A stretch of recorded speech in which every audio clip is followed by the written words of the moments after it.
So ഇപ്പൊ തമിഴിന്ന് trending ആയിക്കൊണ്ടിരിക്കുന്ന ഒരു പടമുണ്ട്. കൊച്ചി പടം സിമ്പിൾ ആയി വന്നു, എന്നാൽ ഇപ്പൊ അതിന് കിട്ടുന്ന അപ്രീസിയേഷനും അക്സെപ്റ്റൻസും അയ്യോ വേറെ ലെവലാണ്. ബ്ലാസ്റ്റ്, നമ്മുടെ അർജുൻ അഭിരാമി പ്രീതി മുകുന്ദന്റെ പടം. സോ ഇത് ഒരു സിംഗിൾ ഹീറോ പടമല്ല. ഈ സിനിമയില് 3 ഹീറോസ് ഉണ്ട്. 3 ഹീറോസ് അല്ല, ആക്ച്വലി 4 ഹീറോസ് ഉണ്ട്. അത് ഈ പടം കാണുമ്പോൾ നിങ്ങൾക്ക് മനസ്സിലാവും. 3 പേരെ പ്രസന്റ് ചെയ്ത രീതി കാണണം മോനെ. പീക്ക് പീക്ക് പീക്ക്, ഒരു 50,000 പീക്ക്. ബ്ലാസ്റ്റ് പടം. ഇതൊക്കെ തിയേറ്ററിൽ കാണാതെ പിന്നെ വേറെ ഏത് പടവും കണ്ടിട്ട് കാര്യമില്ല. This freakingly demand a theatre experience. ആജാതി കത്തിക്കല് സാധനം, വൈൽഡ് ഫയർ. സോ ഇതിന്റെ ഡയറക്ടർ വേറെ ഒന്നും പറയല്ല, ഹാറ്റ്സ് ഓഫ് ടു യു. എന്റെ മോനെ പണി വെച്ചിരിക്കുന്ന പടം. 2026 ഏറ്റവും ബെസ്റ്റ് തിയേറ്റർ എക്സ്പീരിയൻസ് എനിക്ക് കിട്ടിയ പടമാണ് ബ്ലാസ്റ്റ്. സോ ഇതിന്റെ ഡയറക്ടറിന്റെ അടുത്ത് ഹംബിൾ ആൻഡ് സിമ്പിൾ ആയിട്ട് റിക്വസ്റ്റ് ചെയ്യുള്ളൂ. ആക്ഷൻ കിങ് അർജുന് ഒരു കംബാക്ക്, ഇതിലും നല്ലൊരു കംബാക്ക് കിട്ടാനില്ല, കൊടുത്തു. എല്ലാ ചിയാൻ വിക്രം ഫാൻസിന്റെ ഒരു അപേക്ഷയാണ്, അങ്ങേർക്ക് ഒരു കംബാക്ക് കൊടുങ്ക തമ്പി. അങ്ങേരെ വെച്ചൊരു പടം ചെയ്യുക, അങ്ങേർക്ക് ഒരു കംബാക്ക് കൊടുക്ക്. Action king Arjun. സോ അണ്ണനെ അർജുൻ എന്ന് പറയുന്നേക്കാളും തെറിക്ക അണ്ണൻ, ആക്ഷൻ കിങ് അങ്ങനെയൊക്കെ പറയാം. അങ്ങനെയൊക്കെ എല്ലാവരും പറയുള്ളൂ. ചിയാൻ വിക്രം പോലെ മാൻ വിത്ത് 0 ഹേറ്റേഴ്സ്. എനിക്ക് തോന്നുന്നു ഇങ്ങേർക്ക് ഹേറ്റേഴ്സ് ഒന്നുമില്ല, എല്ലാവർക്കും അർജുന ഇഷ്ടമാണ്. ഇത്ര കിടുവായിട്ട് ഫൈറ്റ് ചെയ്യുന്ന ഒരു ആക്ടർ ഉണ്ടായിട്ട് ആ പൊട്ടൻഷ്യല് ഇത്രയും കാലം കുറെ ആയിട്ടൊന്നും തമിഴ് സിനിമ യൂസ് ചെയ്തിട്ടേ ഇല്ല. That's actually shame, fucking shame. എന്നടാ പണി വെച്ചിരിക്കും. അങ്ങേർക്ക് ആപ്റ്റ് ആയിട്ടുള്ള റോള് കൊടുത്തതിന് അങ്ങേര് പൂണ്ട് വിളയാട്ടമായിരിക്കും. ഇതിൽ ഫസ്റ്റ് സീൻ ഉണ്ട്, അങ്ങേര് ഒരു ഇൻട്രോ കൊടുക്കുന്ന സീൻ. അവിടുന്ന് തന്നെ തരിച്ചു കേറി രവി ബസൂറിന്റെ കത്തിക്കല്. മറ്റേ വേറൊരു പടത്തിനെ പറ്റി ഞാൻ പറയുന്നില്ല, ഇതിലൊക്കെയാണ് രവി ബസൂർ പീക്കായിട്ട് കത്തിച്ചിട്ടുള്ളത്. അർജുനൊക്കെ ഫൈറ്റ് സീൻ അങ്ങേർക്കൊക്കെ കേക്ക് വാക്കാണ്. See anybody can fight, actually everyone can fight. പക്ഷെ ആ ഫൈറ്റിൽ നമുക്കൊരു സ്വാഗ് കിട്ടണം, ആറ കിട്ടണം, അതിനൊരു ആറ്റിറ്റ്യൂഡ് ഉണ്ട്. അതൊക്കെ അർജുനെ കൊണ്ട് മാത്രമേ പറ്റുള്ളൂ. എന്നെ ഏറ്റവും ഈ പടത്തിൽ ഞെട്ടിച്ചത് അഭിരാമിയാണ്. See after a certain age woman are meant to do a certain type of roles. ആ ഒരു ക്ലീശയാണ് അഭിരാമി ബ്രേക്ക് ചെയ്തത്. അഭിരാമിക്കും ഒരു ബിൽഡപ്പ് കൊടുക്കേണ്ട ഈ പടത്തിൽ. പടത്തിൽ ഏറ്റവും കൂടുതൽ ബിൽഡപ്പ് കൊടുത്തിരിക്കുന്നത് അഭിരാമിക്കാണ്. ഫസ്റ്റ് ഒരു ബിൽഡപ്പ് ഉണ്ട് മോനെ, ഒരു ഭക്ഷണം കഴിക്കുന്ന സമയത്ത് ഒരു സീൻ. അയ്യോ തരിച്ചു കയറി യജാതി ഹൈ. സി ഈ ബാക്ക്ഗ്രൗണ്ട് മ്യൂസിക് പറഞ്ഞാൽ ലൗഡ് ആയിട്ട് ചെവി പൊട്ടിക്കല് മാത്രമല്ല, it should be loud at the same time. ആ ഹൈ ഫീൽ കിട്ടണം. ഇതില് രവി ബസൂർ അജാതി പണ്ണല പണിയിരിക്കുന്നത്. സെക്കൻഡ് ഹാഫിൽ വീണ്ടും ഒരു റീ ഇൻട്രൊഡക്ഷൻ പോലെ അഭിരാമിക്ക് വീണ്ടും ഒരു ബിൽഡപ്പ് കൊടുക്കുന്നുണ്ട്. അടിപൊളി കേട്ടോ. അഭിരാമി വേറെ ലീഗ്. എനിക്ക് തോന്നില്ല ഈ സിനിമയിൽ അഭിനയിച്ച ആക്ടേഴ്സിന് ഈ 3-4 പേരുണ്ട്, ഒരു 4-5 പേരുണ്ട്, അവരെ വേറെ ഒരു റീപ്ലേസ്മെന്റും പറ്റില്ല, നമുക്ക് ആലോചിക്കാൻ പോലും പറ്റില്ല. അഭിരാമിക്ക് കിട്ടുവാണ്. അന്ത ദൊഡലി പടം തൊട്ടിട്ട് തന്നെ I am a big fan of Abhirami.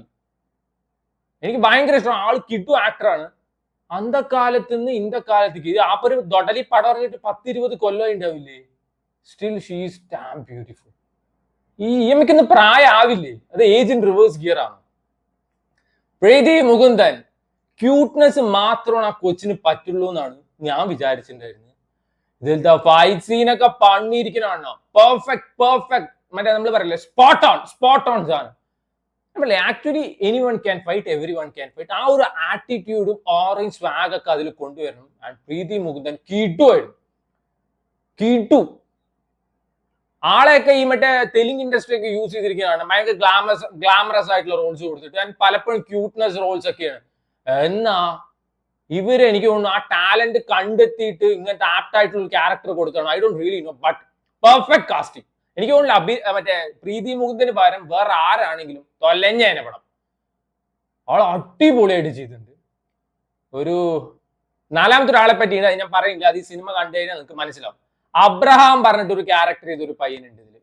I have seen that guy in some other films. ആൾക്ക് ഭയങ്കര ബിൽഡപ്പാ കൊടുത്തിരിക്കുന്നത് ഈ പടത്തിൽ. ഈ പയ്യനൊക്കെ എന്തിന് ഇത്ര ബിൽഡപ്പ് കൊടുക്കണം പറയുമ്പോ, ഒരു ഹോസ്പിറ്റൽ സീനിൽ ഒരു ഫൈറ്റ് ഉണ്ട് വിത്ത് രവി ബസൂർ കത്തിക്കൽ. മദ്രാസി പടത്തിൽ വിദ്യുത് ജമാലിന്റെ ഒരു ഹോസ്പിറ്റൽ ഫൈറ്റ് ഉണ്ട്. അത് കണ്ടതിന് ശേഷം this is the best. So ഈ പടം തുടങ്ങുന്ന സമയത്ത് കുറെ സീൻസ് അൺവാണ്ടഡ് സീൻ ആയിട്ട് തോന്നും. എനിക്ക് തോന്നുന്നു ഇതൊക്കെ എന്തിനും അൺവാണ്ടഡ് ആയിട്ട് ഇങ്ങനെ കുറെ സീൻ കാണിക്കുന്നത്. അപ്പൊ ഞാൻ അയ്യേ കണ്ടിരിക്കുമ്പോ സീൻ ബൈ സീൻ അവർ കണക്ട് ചെയ്തിരിക്കുന്നതാണ്. അടിപൊളിയായിരുന്നു. ഒരു സീൻ പോലും വെറുതെ ചുമ്മാ ബോറടിപ്പിക്കാൻ എടുത്തിട്ടില്ല.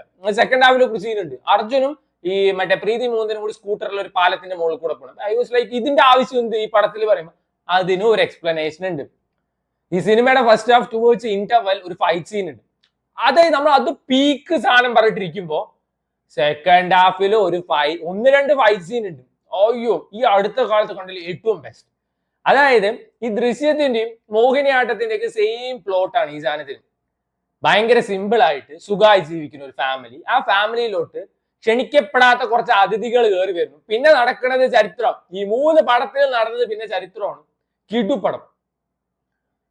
C I am the happiest person in the world right now. അത്രയും ഹാപ്പി ആയിട്ടാണ് ഞാൻ തിയേറ്ററിൽ നിന്ന് വന്നത്. എനിക്ക് സാധാരണ ഒരു സിനിമ കണ്ടു കഴിഞ്ഞാൽ അത് അടിപൊളി അല്ലെങ്കിൽ തലവേദന എടുക്കും. അന്ന് എനിക്ക് പ്രാന്ത് പിടിച്ച പോലെയാണ്. And I am heavily satisfied. ഹെജാസി പടം.